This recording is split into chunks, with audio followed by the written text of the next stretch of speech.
Hello folks, you're very welcome to the woods. My name's Michaela and today I'm going to speak with you on behalf of Solas Donegal. Solas is a mental health recovery programme. We are a partnership between the HSE, the IDP, and we're based in the Exchange in Buncrana in beautiful Inishowen. Well, from our base, myself and my colleague Stephen work with participants who are recovering from mental ill health with quite a simple model of walking, talking and listening in green spaces.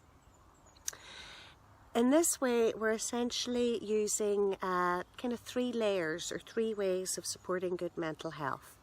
One is the exercise. Our walks average about 7 kilometres, so they're a brave walk. The second way is group connection.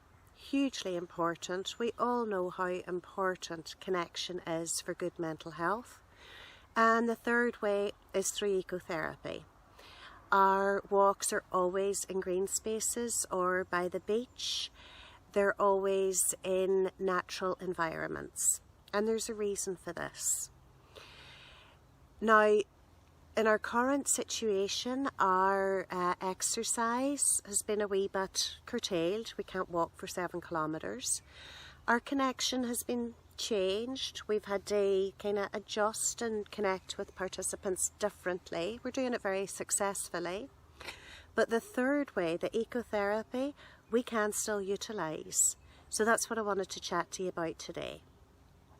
I want to give you some tips on ways that you can still connect with nature at a time when it may seem more of a challenge to do so.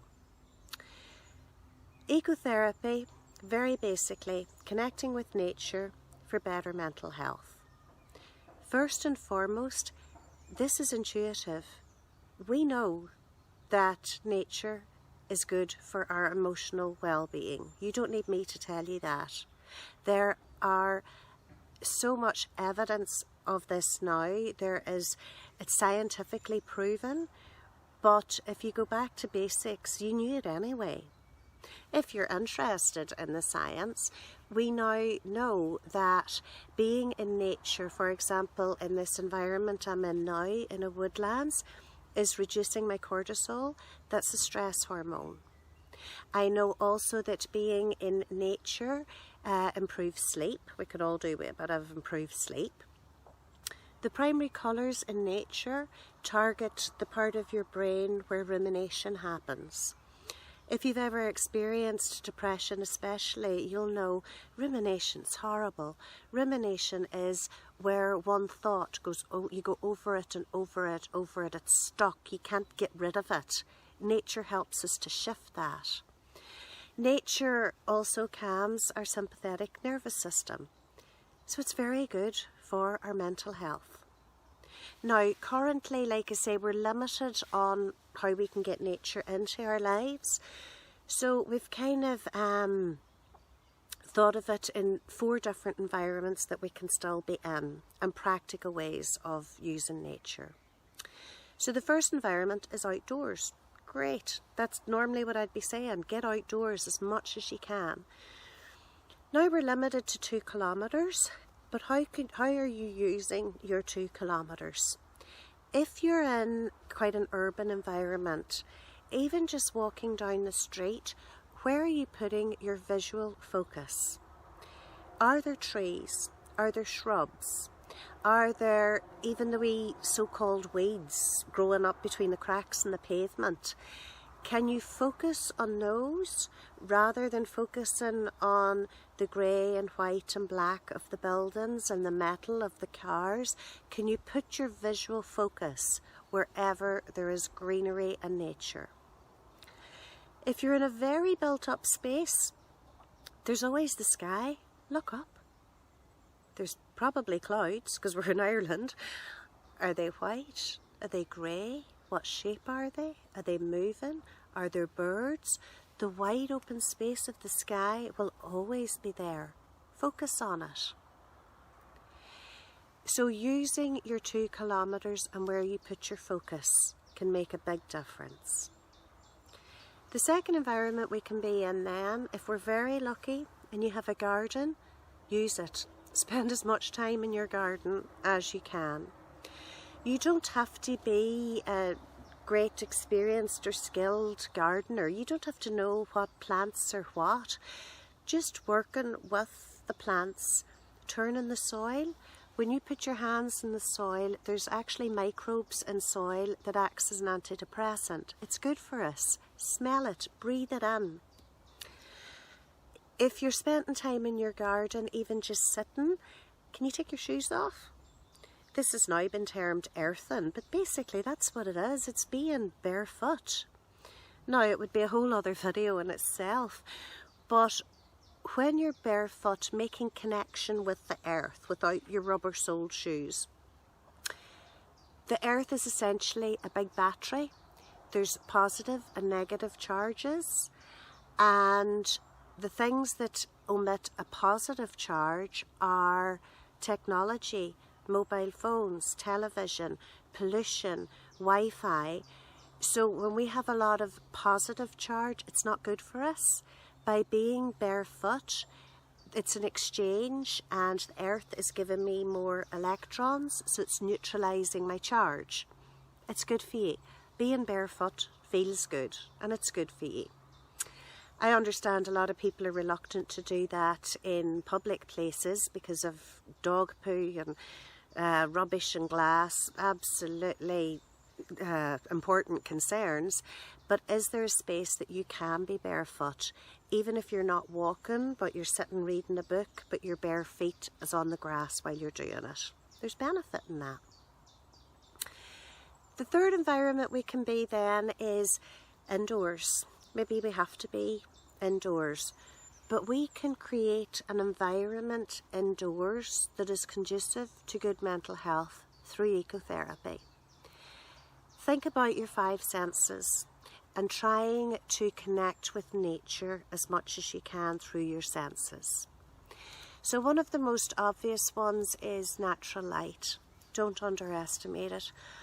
Open your curtains, open your blinds, open your window, let as much natural light in as you can. Open your windows, let the air in.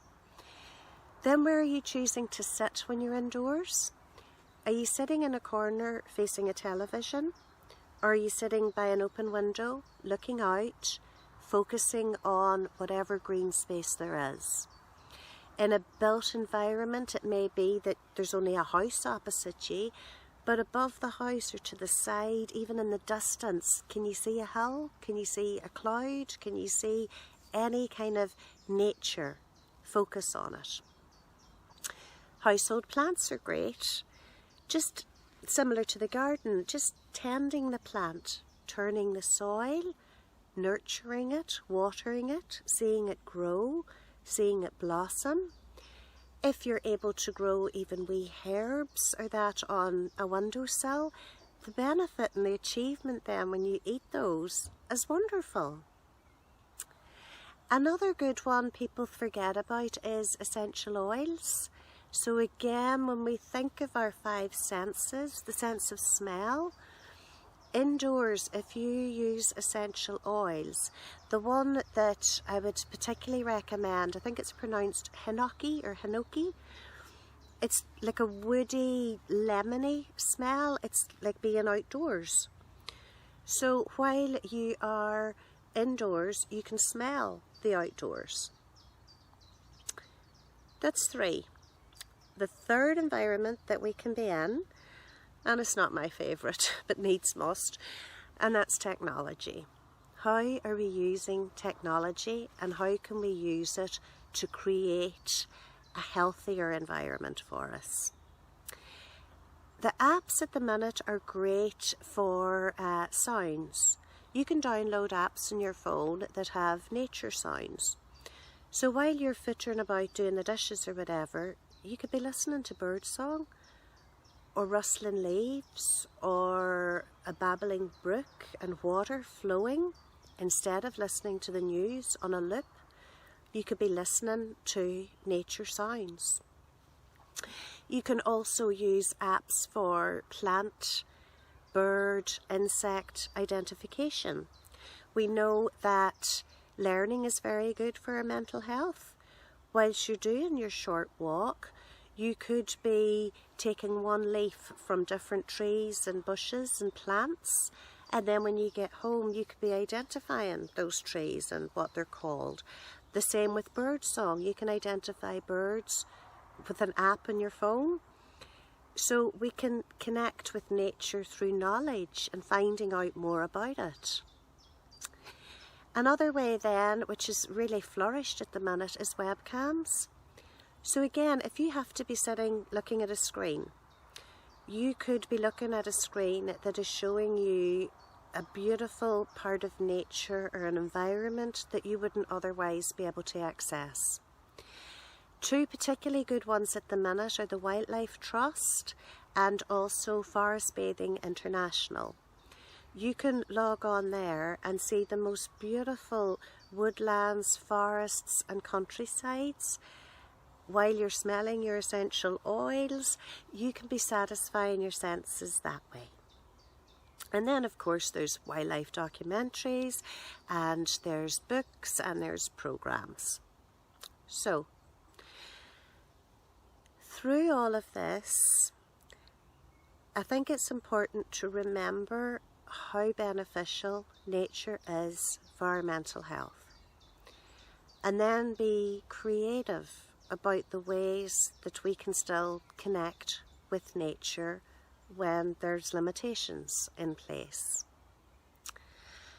I know that myself and my colleague Stephen are very much looking forward to the day when we're back doing what Solas does best, being outdoors, walking, talking, listening, connecting in green spaces.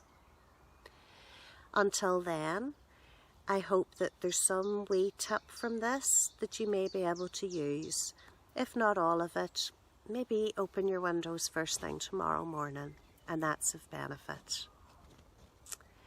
If you want to find out more about Solas, our website is Solas, S-O-L-A-S, Donegal, all one word, solasdonegal.org.